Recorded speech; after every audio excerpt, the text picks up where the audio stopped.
And hello, friends, and welcome to another episode of Chapters here on Armstrong Cable. Chapters is the television show that profiles local authors, editors, and publishers in our community. I'm Eliot Parker, and it's great to have you with us. We are pleased to have former reporter and author Jim Casto with us today on our episode of Chapters to talk about his collection of writing and his pictorial history books, and we're delighted to have him here. Jim retired in 2004 from the Herald-Dispatch, where he was a reporter and editor for more than 40 years. He is a former senior public information specialist at the Robert C. Byrd Institute for Advanced Flexible Manufacturing.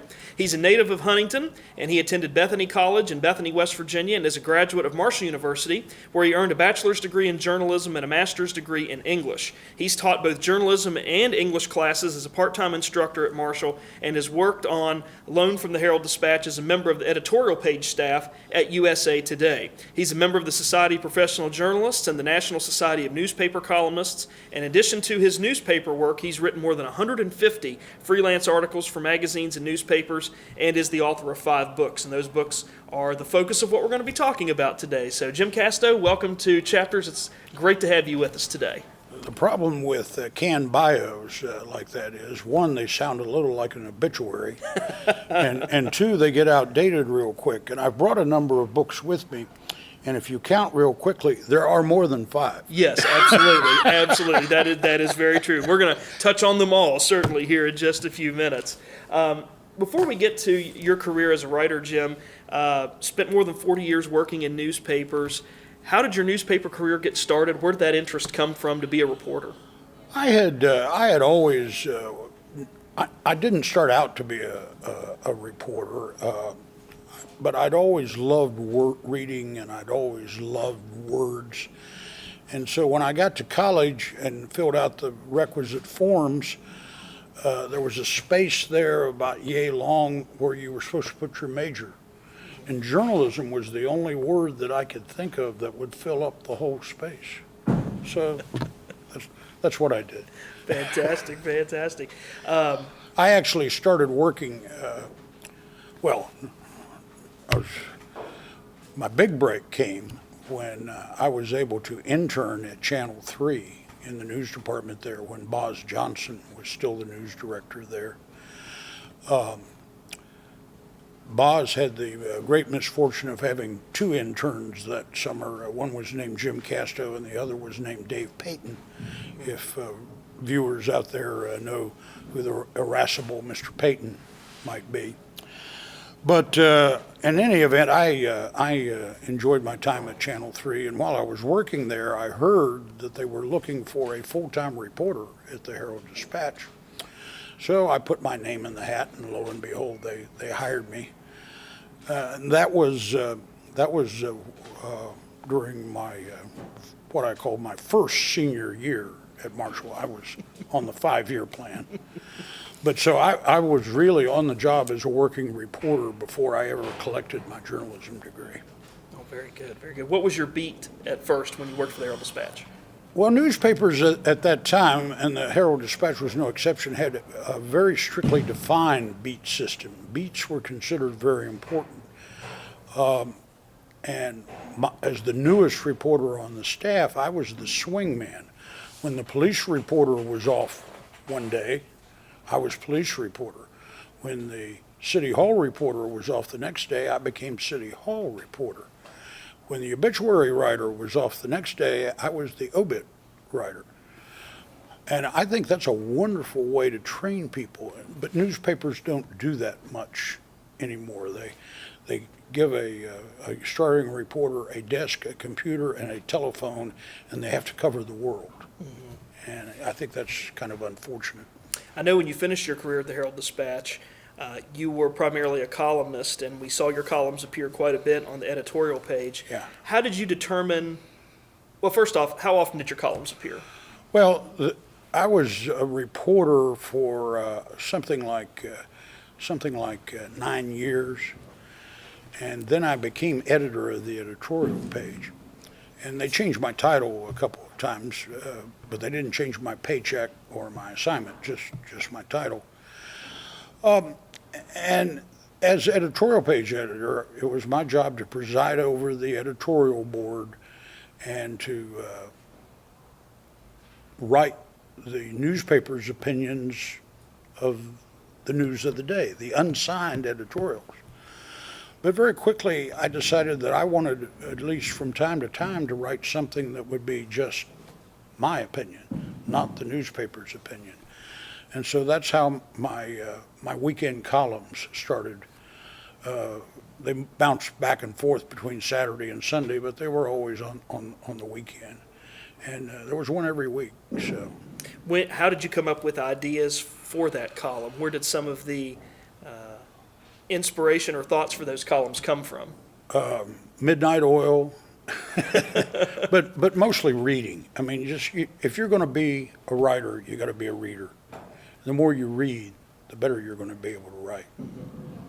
And I know that you finished up your career at the RCBI Institute for Advanced Flexible Manufacturing. You were a senior public information specialist. What were some of your duties there, and how did working? My primary duty was to edit the magazine that the RCBI published and still publishes for its client companies and for elected officials, educators, other opinion leaders.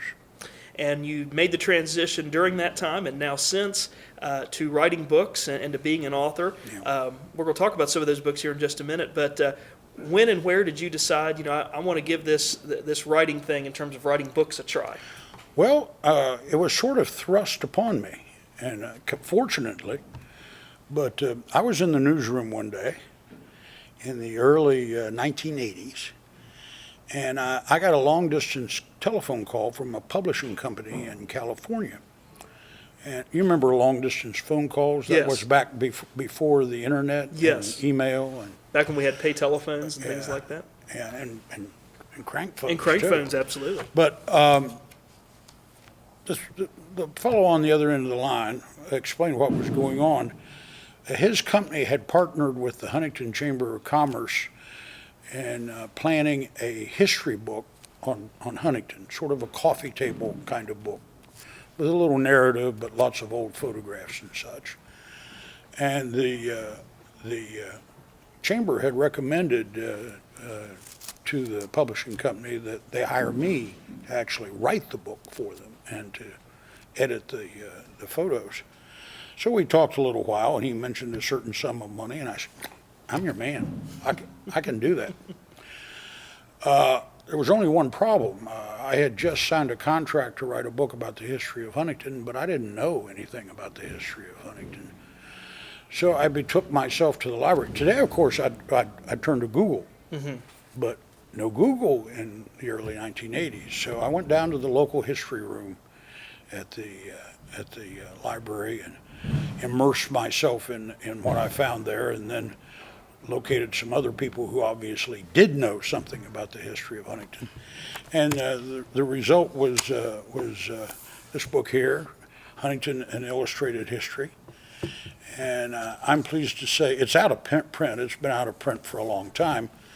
But it's a collector's item.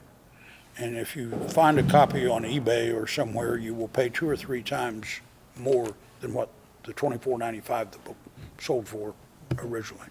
How long did it take you to research and put that first book together, Huntington, An Illustrated History? I probably worked on it for more than a year. I know I missed my deadline, I know that, and made them very unhappy. But in any event, I got it done, and I think everyone was fairly pleased with the result. And it wasn't terribly long after that when I got a telephone call from another publishing company. This one down in Charleston, South Carolina, named Arcadia, and they said we publish paperback collections of history photos of communities, and we want to do one on Huntington, West Virginia, and you've been recommended to us as the person to do it. And I said, well, there's a problem with that. There's already a great book out there about the history of Huntington. I know it's a great book because I did it. But we continued to talk, and it was pretty much clear to me that one way or another, they were going to do that book. So I said, I have another idea. Let's do a book that isn't called Images of Huntington. Let's call it Images of Cabell County. So that's what we did. And I have since gone on and I have done 5 additional books for Arcadia Publishing. My most recent, I did one on Marshall, and one on the 37 flood, one on the coal country of southern West Virginia, one on the C&O Railway. My latest one is called Legendary Locals of Huntington, which is a collection of photos and capsule bios of 200 or so people who are associated with the community. And I'm working on one now, which I think some of your viewers may find interesting, Images of Wayne County. Interesting, yeah. I am deep into that. Now, will those both And be... probably going to miss that deadline, too. Might miss that deadline, too. That was going to be my next question. Is that going to be on deadline? But I wanted to ask you, well, first off, both of those books, those ones you're working on now, going to be published by Arcadia? Yes. Okay. Well, the Legendary Locals is out now. Okay. It was published last year by Arcadia. And the Wayne County book will be an Arcadia book when it's a book. When you get it all ready to go. I Something like understand that, yeah. After you did the book on Cabell County, did Arcadia, in terms of working with them, allow you to pick what you wanted to focus on next? Or did they say, hey, we'd really like one on Marshall, we'd really like one on the flood of 37, or did you just get to pick? Most of the books were my choice. I'm on eBay at least once a day, sometimes multiple times a day. Don't tell my wife, but I've got thousands of postcards and old photographs that I have purchased on eBay. I've gotten others elsewhere too, but eBay is my prime source. And I look up and I realize one day, I've got probably enough photos here to do a book. So that's how that works. And the exception is Arcadia called me a couple of years ago and said they had started this news series called Legendary Locals, and they'd really like it if I do a Huntington book in that series. And I said, well, okay, I guess I could do that. So that was their idea. But the others are things that pretty much sprang from my imagination. Okay, so take us through some of those other books. I know you've talked about the Cabell County book. Take us through Marshall University and on through. Tell us a little bit about some of the highlights that are featured in each one of those titles.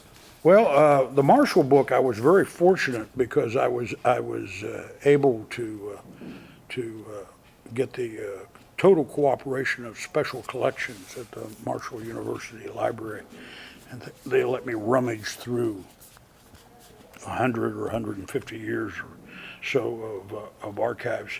So unlike, I say I buy all these things on eBay, most of the photos in my Marshall book are official from Marshall's official files.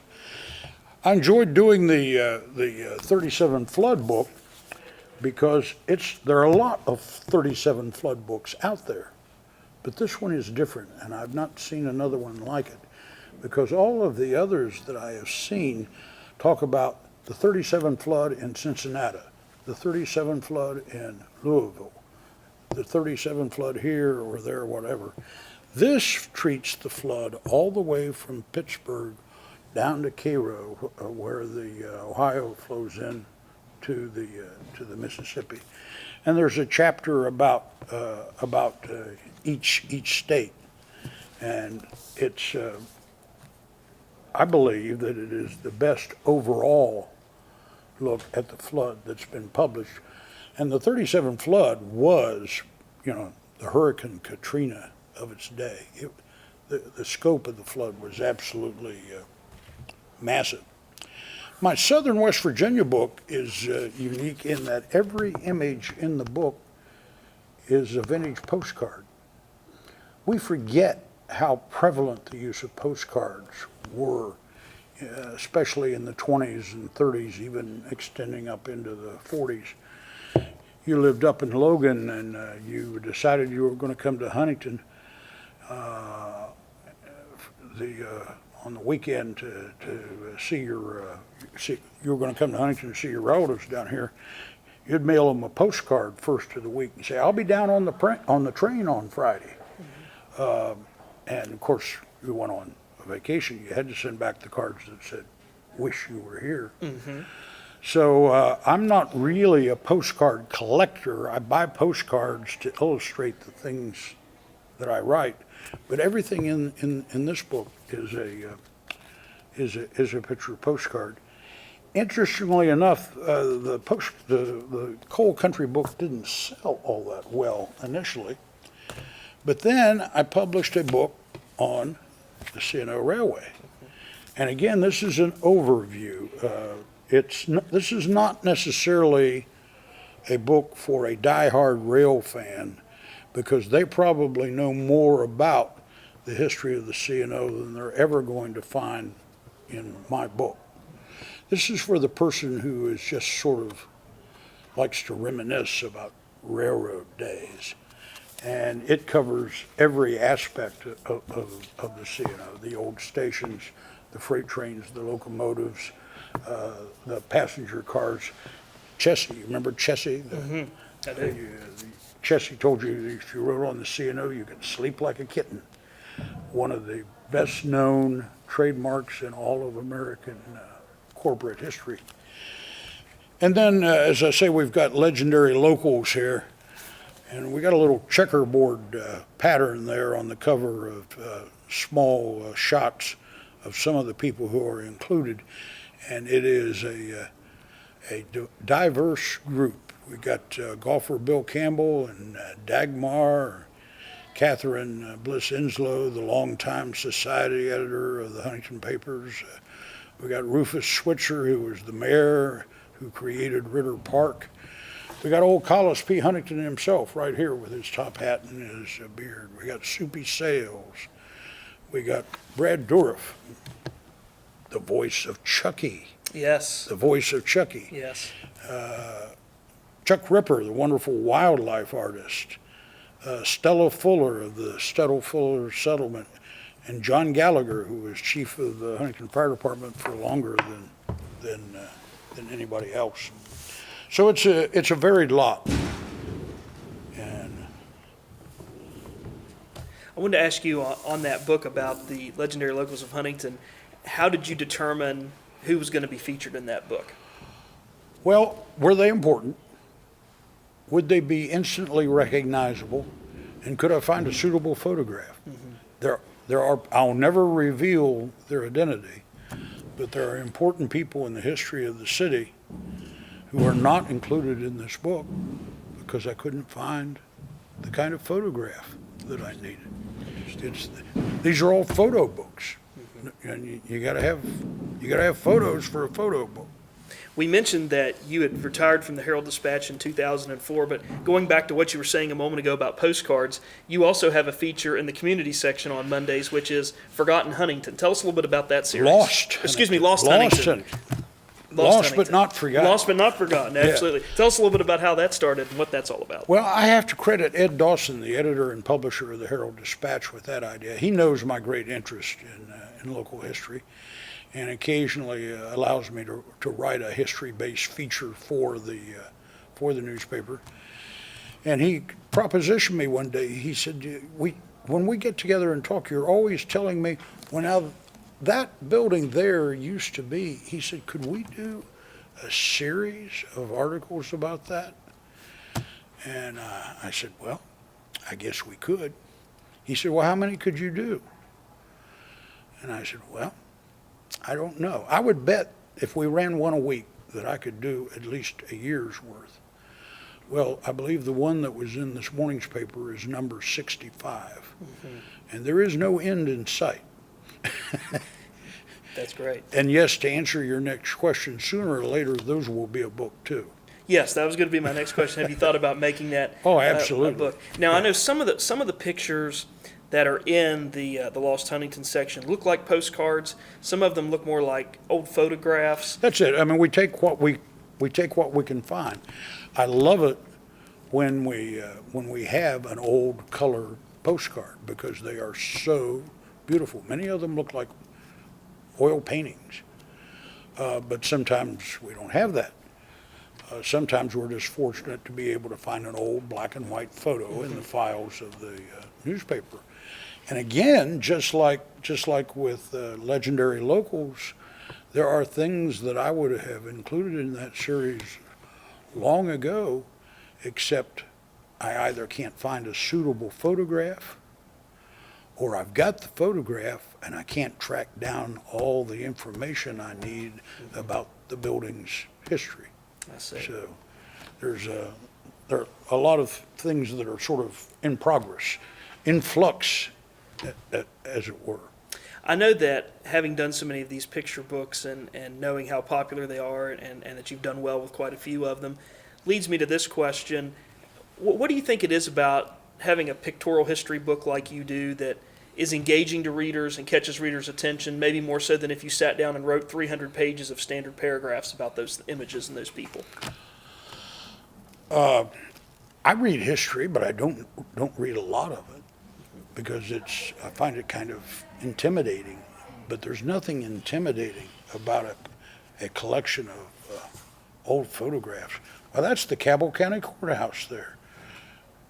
That's before they built the two additions on it just speaks to you. Mm-hmm.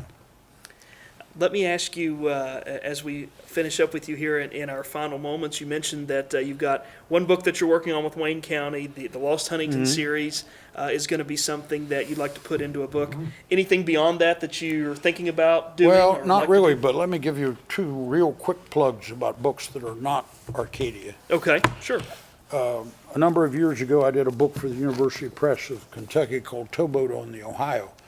I was fortunate enough to work with Ashland Oil and be able to get out on the river and spend a little time aboard one of their towboats and write about the working side of the river. No moonlight and magnolias, no paddle wheel steamboats and stuff. These are the boats that go up and down the river, pushing the barges of coal and steel and oil. And this was perhaps my favorite book because it is a book with words. There are only a very few photographs, but it went out of print. But now the University Press of Kentucky has brought it back in what's called print on demand, if you're familiar with that. Tell us a little bit about what that is. So if you call or email the University Press of Kentucky and say you're interested in this book, they will print and sell you a copy. Mm-hmm. With print on demand, but with computers and high-speed printing, it is possible to print books in an edition of one. Mm-hmm. Now, the downside is bookstores aren't going to stock them because they're not going to sell enough copies of them, but it is available. And then there's this book, which I did not long ago. This is called Highway to History. This is another photo book and mostly postcard book. And this talks about the history of the Midland Trail, Route 60 from White Sulphur to Canova. Mm-hmm. And it's sort of sprung from the fact that my wife and I drove that road a few times. And I said, I've got a card of that building over there. I think I have one of this one over here too.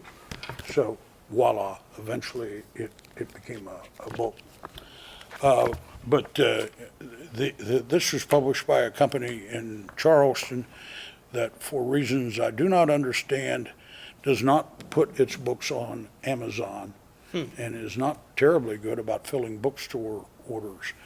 So if you're interested in Highway to History, the Midland Trail book, or if you're interested in Towboat on the Ohio, that book, you might email me and tell me you're interested. Okay, great. And that leads me to my final question for you, Jim, which is if our audience wants to get in contact with you, talk to you about your books, or if they want to get copies, you mentioned where to find Towboat on the Ohio and how to get a hold of you about that and Highway to History. How can they get in contact with you? Where are your books sold?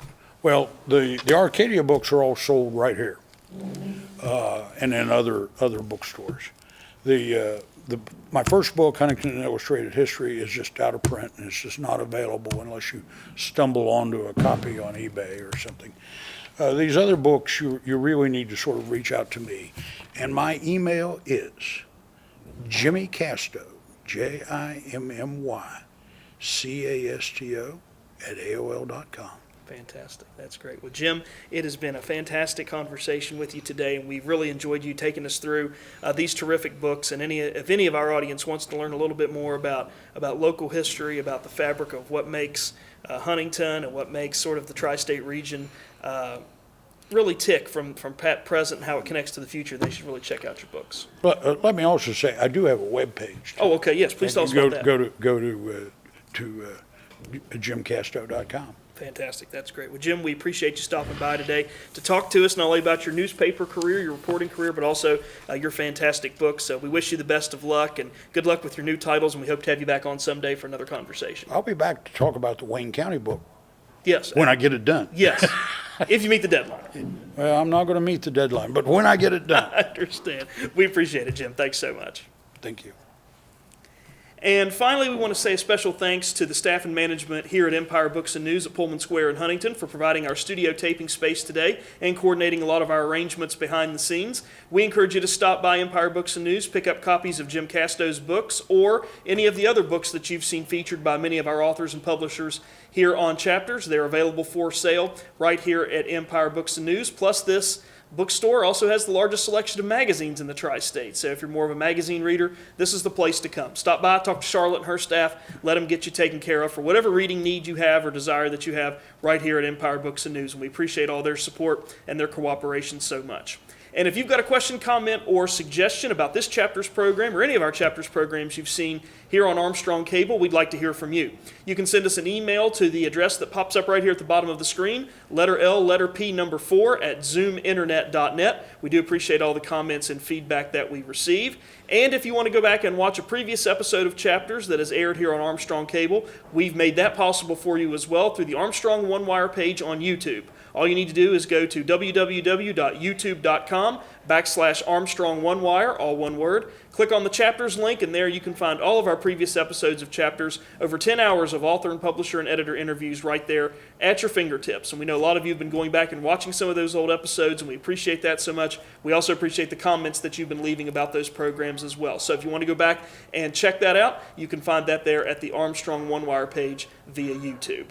And that's going to do it for us this time on Chapters. Please come again next time. And in the meantime, stay tuned to this station for news and views that impact you and your community.